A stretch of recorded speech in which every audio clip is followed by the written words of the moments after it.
दो काली तीन गोरी बहू का शगुन। मैं इन काली कमलियों को बिल्कुल अपनी बहू नहीं मानती। मुझे नहीं करना इनका कोई भी गृह प्रवेश वगैरह। मैत्री, बहुत हो गया आप। अपना गुस्सा थूक भी दो। इतना मुंह फुला रखा है जैसे 5 साल की बच्ची हो। तुमने अपने मनपसंद की तीनों बहू ले आई ना, और मुझे जो मेरे बेटों के लिए ठीक लगा उसके लिए इन दोनों बहू का आना भी जरूरी था। चलो आरती करो, 5 बहू दरवाजे पर है। लो। सिर्फ कमलेश, तुम्हारी वजह से मैं बर्दाश्त कर रही हूँ और मजबूरन मुझे ये करना पड़ रहा है। आंखें दिखाकर मैत्री देवी पति से खींचकर आरती की थाली ले लेती है और पहले वो अपनी तीनों गोरी बहू की आरती कर देती है और फिर दिल पर पत्थर रखकर उन दोनों की भी आरती कर उनके गृह प्रवेश करवाती है और थाली को टेबल पर पटक कर सोफे पर बैठ जाती है। कोई नहीं सुनता घर में मेरी।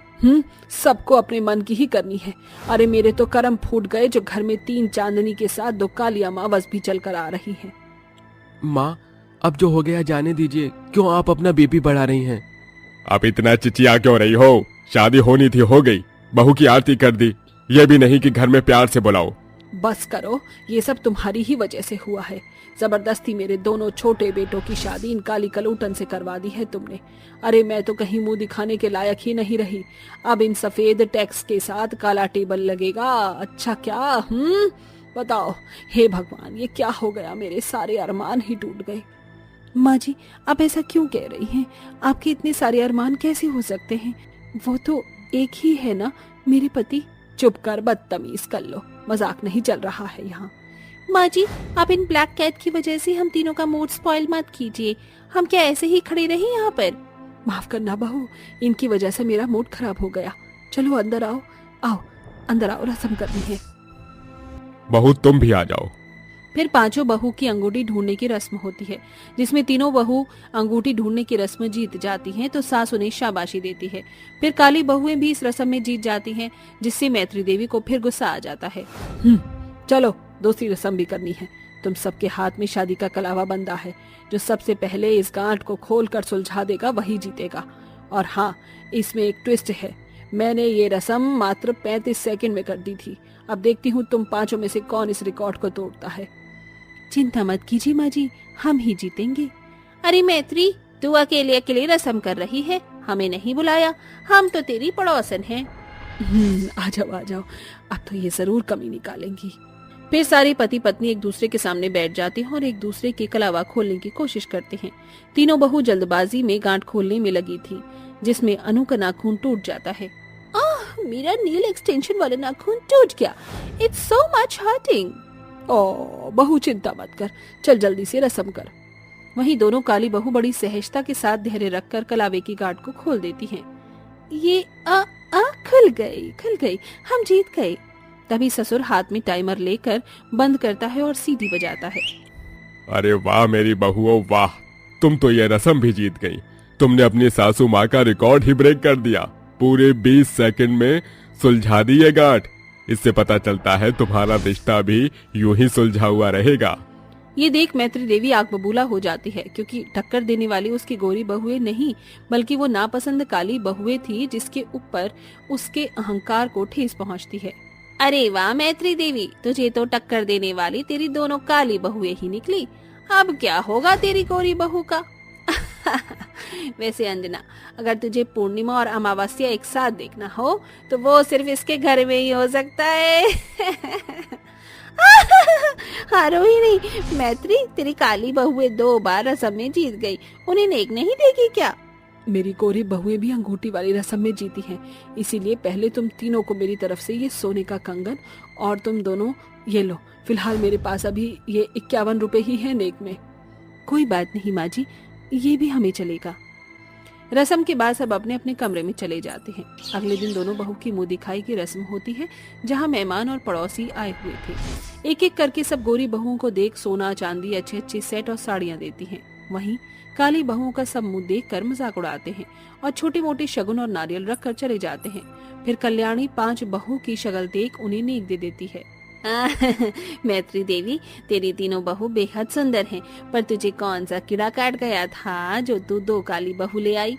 इन तीनों गोरी बहू की नजर इन काली बहू से उतारेगी क्या? चल तुझे भी नेक दे। बोल लिया तूने। फिर मैत्री देवी अपनी तीनों गोरी बहू की तरफ बढ़ती है, उनकी नजर उतारती है।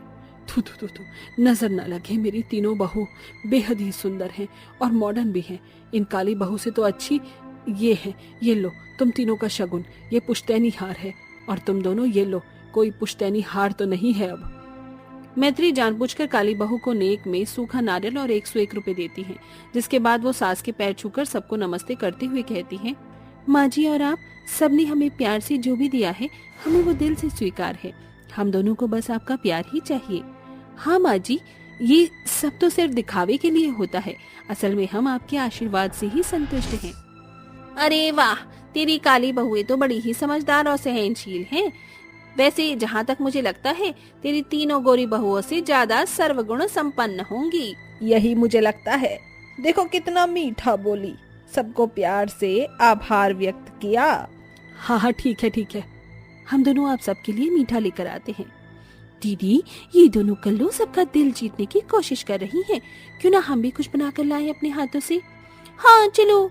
ये बोलते ही दोनों बहू सबको गाजर का हलवा बनाकर खिलाती हैं, जिसे खाकर सबको अच्छा लगता है। वहीं गोरी बहू का खाना खाकर सबको अजीब लगता है। छी, ये कैसा खाना है, न नमक न मिर्च। तेरी गोरी बहुओं को खाना बनाना नहीं आता क्या? इससे अच्छा तो तेरी काली बहू ने गाजर का हलवा बनाया है। तुम लोग भी यही खाना, मूड ठीक हो जाएगा। हाँ तो क्या हो गया, खाने में नमक मिर्च तो ऊपर नीचे होता ही रहता है। चलो आज का फंक्शन खत्म, अगले हफ्ते रिसेप्शन पर आना। ये सुनकर सब खा पीकर चले जाते हैं। गोरी बहुओं को अपनी बेइज्जती बर्दाश्त नहीं होती, इसलिए वो दोनों काली बहू के लिए किए हुए हर काम को खराब कर देती हैं, जिससे मैत्री देवी उन काली बहुओं को सुनाने का एक भी मौका नहीं छोड़ती है। एक शाम मैत्री देवी घूमने के लिए तीनों बहुओं को उनके पति के साथ भेज देती है, मगर काली बहुओं से घर पर ढेर सारा काम करवाती है। अगले दिन घर पर रिसेप्शन होता है, जहाँ सब शादी की बधाई देने आए हुए थे। पांचों बहू नाच गाना भी करती हैं। अरे वाह मैत्री, तेरे इस फंक्शन में तो 4 चांद लगा दिए तेरी पांचों बहू ने। वो तो मेरी तीनों बहू बहुत अच्छी हैं, खाना अच्छा बनाती हैं, मॉडर्न है, ड्रेसिंग सेंस है, फैशन अपडेट है, गवार तो बिल्कुल नहीं है। इन सब बातों में लगे थे कि श्रिया की नजर झूमर पर जाती है, जो कि मैत्री देवी पर गिरने वाला ही था। काजल, माँ जी को बचाना होगा, वो झूमर उन पर गिरने वाला है, बहुत हिल रहा है। माँ जी हट जाइए वहाँ से। शोर शराबे में मैत्री उनकी बात नहीं सुनती, मगर वहीं पास खड़ी वैशाली, तृप्ति, अनु सुन लेती हैं और झूमर के गिरने से पहले वहां से हट जाती हैं। इतने में दोनों बहू आकर मैत्री देवी को आकर कवर कर लेती हैं, जिससे दोनों काली बहुओं को बहुत चोट आती है और मैत्री देवी बच जाती है। ससुर फौरन दोनों बहुओं को हॉस्पिटल ले जाता है, जहां डॉक्टर कांच के टुकड़े उनके शरीर से निकालता है। कुछ देर बाद काली बहुओं को होश आने पर मैत्री उनसे मिलने जाती है। हे भगवान, कि तुम दोनों ने मेरे लिए ये क्या कर दिया। देखा तुम्हें कितनी चोट आई है, मैंने तुम्हारे साथ इतना बुरा किया, मेरी तुम्हें कालेपन के ताने भी दिए, फिर भी तुमने मेरी जान बचाई। और ये तीनों बहू तो मेरे साथ थी, मेरे पास में थी, खुद वहां से चली गई, लेकिन इन्होंने मुझे नहीं बचाया। क्यों बहू? माँ जी, आपकी नाराजगी अपनी जगह है, लेकिन हमें तो अपना फर्ज निभाना था ना, बस इसीलिए। मुझे माफ कर दो बहुओं, अब देखना तुम दोनों का बहुत अच्छे से गृह प्रवेश करूंगी जब ठीक हो जाओगी। और ये मेरी माँ के दिए हुए हार हैं, जो अब से तुम्हारा नेक है। शुक्रिया माँ जी। सबकी आंखों में नमी थी। वहीं तीनों बहुएं भी अपनी गलतियां बताकर माफी मांगती हैं और मैत्री देवी दोनों बहू के माथे पर चूमती है। कुछ दिनों बाद दोनों बहुओं के ठीक होने पर सास उनका अच्छे से गृह प्रवेश करती है और पांचों बहू खुशी खुशी रहने लगती हैं। तो देखा दोस्तों आपने, कैसे आपकी अच्छाइयाँ एक दिन दूसरों का नजरिया हमेशा के लिए बदल देती। गरीब बहू का ठंड में पत्तों का घर। पार्वती अपने घर की खिड़की से बाहर की तरफ देख रही होती है। मुझे तो समझ ही नहीं आ रहा, ये बारिश भी रुकने का नाम ही नहीं ले रही है, लगातार होते ही जा रही है। ऊपर से ये मेरा मिट्टी का घर बहने लगा है। अब मैं क्या करूं? कल मुझे अपने बेटों की बारात भी लेकर जानी है। मुझे तो समझ ही नहीं आ रहा, वो पांचों अमीर घराने की लड़की इस गरीब घराने में कैसे रहेंगी, कैसे गुजारा करेंगी। उन्हें यहाँ रहने में कोई परेशानी नहीं है, उन्होंने पहले ही हमारे बेटों से कह दिया है। आप चिंता मत करो, सब कुछ ठीक हो जाएगा। तभी पार्वती ऐसा कहकर अपने पांचों बेटों के पास जाती है और उनसे कहती है, अरे तुम पांचों यहाँ बैठे हुए क्या कर रहे हो? शादी है, इसका मतलब ये नहीं कि तुम्हें कोई काम ही नहीं करना। देखो कितना पानी बाहर तक आ गया है और मुझे लग रहा है कि अब ये छत भी बहने लगेगी। जल्दी से पन्नी या तिरपाल का इंतजाम करो और इस घर को ढकने की कोशिश करो। लेकिन माँ, झोपड़ी के ऊपर डालने के लिए इतनी बड़ी पन्नी कहाँ से लेकर आऊंगा मैं? देख लो, पड़ोस में किसी के पास हो तो मांग लो। तुझे तो पता है ना, कल शादी है, बहुओं को भी आना है अभी। ऊपर से बरसात की वजह से ठंड भी बहुत ज्यादा बढ़ती ही जा रही है। बरसात की वजह से कच्ची मिट्टी में बना हुआ घर पानी में बहने लगता है। पार्वती के पांचों बेटे फौरन उठ खड़े होते हैं और आसपास के लोगों से उनके घर में पन्नियां मांगने लगते हैं, जिसके चलते वो एक एक के बाद एक घर पन्नियां जोड़कर अपने घर की छत पर लगा लेते हैं। इसी के चलते घर के अंदर पानी टपकना रुक जाता है। निशा बेटी, चल तू मेरे साथ, घर के अंदर का पानी बाहर निकालने में मेरी मदद कर, वरना बहुत ज्यादा ठंड लगेगी।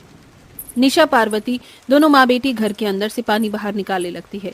ऐसे ही वो रात उनकी बहुत मुश्किल से गुजरती है। अगले दिन पार्वती अपने पांचों बेटों की शादी अमीर घर की 5 बेटियों से करवाकर उन्हें अपने घर ले आती है।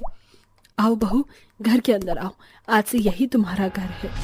छोटी सी झोपड़ी को देखकर वो पांचों हैरान रह जाती हैं। अरे, ये तो बस छोटी सी झोपड़ी है माँ जी, क्या हम सभी इसी के अंदर रहेंगे? अरे माँ जी, हम पांचों बहनें हैं, हम पांचों इस छोटी सी झोपड़ी में कैसे रहेंगे? ऊपर से बारिश का पानी भी टपक रहा है। हमारे पति इतने ज्यादा गरीब होंगे, ये तो मैंने कभी सपने में भी नहीं सोचा था। चिंता मत करो, कल हम पांचों भाई शहर जा रहे हैं। उसके बाद हम वहां से पैसा कमा कमा कर यहाँ भेज दिया करेंगे। बहुत जल्द यहाँ पर हमारा बहुत अच्छा घर बन जाएगा। हाँ बहू, तुम तो जानती हो ना हम कितने ज्यादा गरीब हैं। मैंने बड़ी ही मुश्किलों से अपने बेटों को पढ़ाया लिखाया, लेकिन इनकी कहीं नौकरी नहीं लग पाई। पर अब उन्हें नौकरी मिल गई है और कल से वो शहर जाकर काम शुरू कर देंगे। पार्वती के इतना कहने के बाद उनकी पांचों बहू चुप हो जाती हैं। उन्हें उस कच्ची मिट्टी के मकान के अंदर ही गुजारा करने में बहुत दिक्कत होती है। अगले दिन उन पांचों के पति शहर में काम करने के लिए पहुंच जाते हैं, लेकिन अचानक से कुछ ही दिनों बाद मौसम और भी ज्यादा बिगड़ जाता है। बाप रे बाप, मौसम तो और भी ज्यादा बिगड़ता ही जा रहा है। बारिश भी रुकने का नाम ही नहीं ले रही है। तभी छत टपकने लगती है। ये क्या माँ जी, पानी टपक रहा है, अब हम लोग क्या करें? पार्वती अपने घर को देख ही रही थी कि तभी तेज बारिश होने के चलते गांव की बांध टूट जाती है, जिससे सारा पानी गांव में आ जाता है। काफी लोग पानी के अंदर बहने लगते हैं, तो वहीं पार्वती का कच्ची मिट्टी का मकान पूरी तरह पानी में बह जाता है। वो अपनी पांचों बहू, अपनी बेटी और साथ में पति को लेकर जंगल में ऊंची सतह की तरफ पहुंचती है। ये क्या हो गया? मैंने तो ये सोचा ही नहीं था। हे भगवान, अब हम लोग कहाँ रहेंगे? हमारा तो पानी में घर भी बह गया। माँ जी, आपको परेशान होने की जरूरत नहीं है, हम लोग हैं ना, हम सब मिलकर कोई ना कोई उपाय ढूंढ ही लेंगे। हाँ माँ जी, ये परेशानियां धीरे धीरे खत्म हो जाएंगी। वैसे मेरे दिमाग में तो एक विचार आ रहा है, यहाँ जंगल में लकड़ियां भी हैं और पेड़ भी, क्यों ना हम पत्तों से अपने लिए घर बना लें? सही कहा, चलो पहले लकड़ी से ढांचा बनाते हैं और उसके ऊपर फिर पत्ते लगा देंगे, जिससे पानी अंदर ना आ सके। वो पांचों बहनें एक दूसरे की मदद करती हैं और जंगल में बड़े बड़े केले के पत्ते और लकड़ियां ढूंढकर पत्तों से घर बनाने की कोशिश करती हैं। देखते ही देखते पांचों बहनें मिलकर जंगल के अंदर पत्तों के 2 घर बनाती हैं और अपनी सास और ससुर के लिए, और एक में वो पांचों खुद रहती हैं। अछू अछू अछू, मुझे लग रहा है कि मुझे जुकाम हो गया है। मुझे बहुत ठंड लग रही है, लग रहा है जैसे सर्दी लग गई हो। मेरे भी शरीर में मुझे बहुत दर्द हो रहा है। ठंड के चलते हम पांचों ने बिना गर्म कपड़ों के ही बहुत काम किया है, ऊपर से ये बारिश रुकने का नाम ही नहीं ले रही है।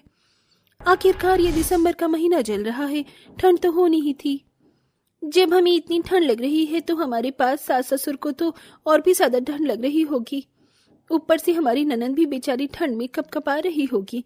हमें उनके लिए पत्तों से ही रजाई बना लेनी चाहिए। वो पांचों जंगल से कई सारे पत्ते इकट्ठे करती हैं और फिर उन्हें अपने पत्तों के घर के अंदर थोड़ी सी आग जलाकर सुखाती हैं।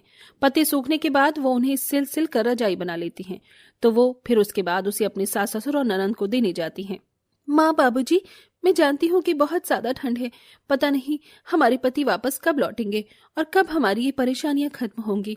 इसीलिए हमने ये पत्तों की रजाई बनाई है, जिसमें हवा नहीं आएगी और आपको ठंड भी नहीं लगेगी। अरे वाह बहू, ये पत्तों की रजाई तो बड़ी ही मजबूत और गर्म लग रही है। तुम पांचों तो सच में बहुत समझदार हो। पार्वती वो रजाई रख लेती है, जिसके बाद आरती वहां से चली जाती है। वो जैसे तैसे करके थोड़ी सी लकड़ी जलाकर अपने पत्तों के घर के अंदर थोड़ी गर्माहट कर लेती है और उस रात वो आराम से सो जाते हैं। उन्हें जरा भी ठंड नहीं लगती।